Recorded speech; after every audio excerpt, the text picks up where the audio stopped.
Okay, we all set?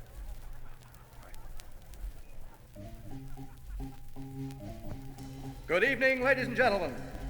We cordially welcome you to the beautiful lounge of the Desert Hotel.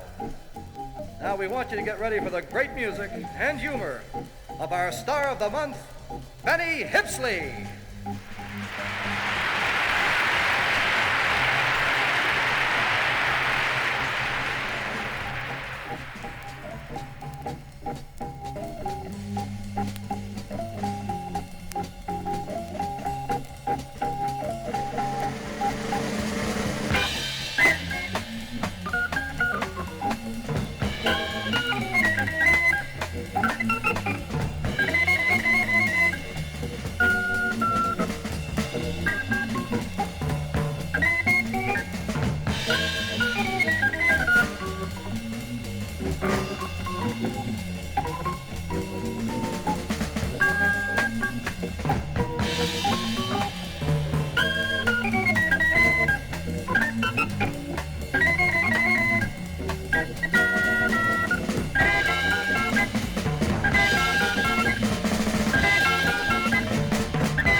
Thank you. Thank you very much, folks. I really appreciate the warm applause.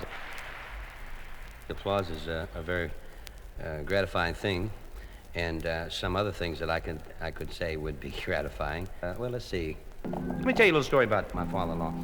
He went down to the Elks Club to have his friendly little bottle of beer with all the fellows, and they had a thing going on there that night where they were giving away a giant trophy for whoever could say the best toast. Everybody's raising their glass, and they're all saying a toast. So my father-in-law, he raised up his glass, and he said, I think I'd like to try tonight. So this little meek sort of a man never tried anything like this before in his life, never expected to even have a chance of winning. So he raised his glass up high, and he thought, and he said, here's to the best years of my life I spent between the thighs of my wife. So they all around cheered and clapped and roared, and Mike, without ever believing it, he ended up winning the trophy. Well, he was proud, so he took the trophy home and he put it up on the mantel. My mother-in-law come down the next morning. She said, just what the heck is that thing up there? He said, I was down at the Elks Club last night, and all I did was just raise my glass in the air, and I said a little toast, and I won this trophy. She said, well, just exactly what did you say? And he thought real quick. Well, he said, all I said was I raised my glass, and I said, here's to the best years of my life I spent going to church with my wife. Well, she said, oh, well, that's beautiful. She said, well, just leave that right there. That's a nice looking mantelpiece. So the next day, her girlfriend Flo come over by, and she says, hey, Maggie, I heard your husband won a trophy down at the Elks Club Saturday night. She said, yeah, isn't that wonderful? She said, yeah, Maggie, I heard the toast he gave in front of all those people.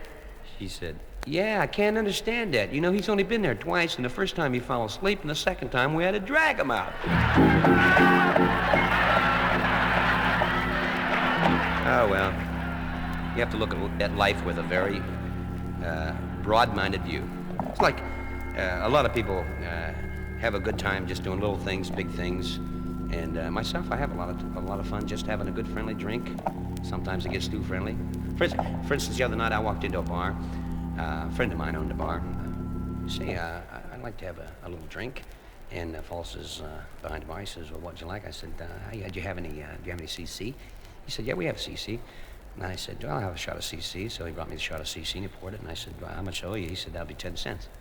I says, 10 cents for a shot of CC? Man, that's awful cheap. I says, my God, is this Joe's bar?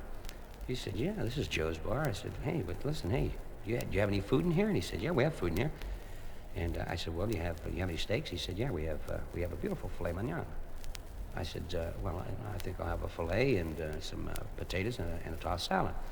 So they prepared the filet and the tossed salad and the steak, and he brought it out and set it down. Beautiful steak. I never saw a steak any nicer. And I says, how much do you? He said, that'll be 35 cents. I said, wait a minute. I said, a dime for a shot of CC and 35 cents for a filet mignon. I says, man, your prices are awful cheap. I said, are you sure this is Joe's bar? He said, this is Joe's bar. I said, well, where the heck's Joe at? He says, Joe is upstairs with my wife. What he's doing to my wife upstairs, I'm doing to his business down here.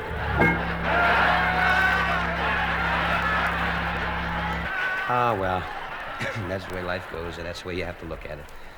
You have a good time sometimes, you have a bad time other times, and most of the time you just kind of glide along. That's the way I do.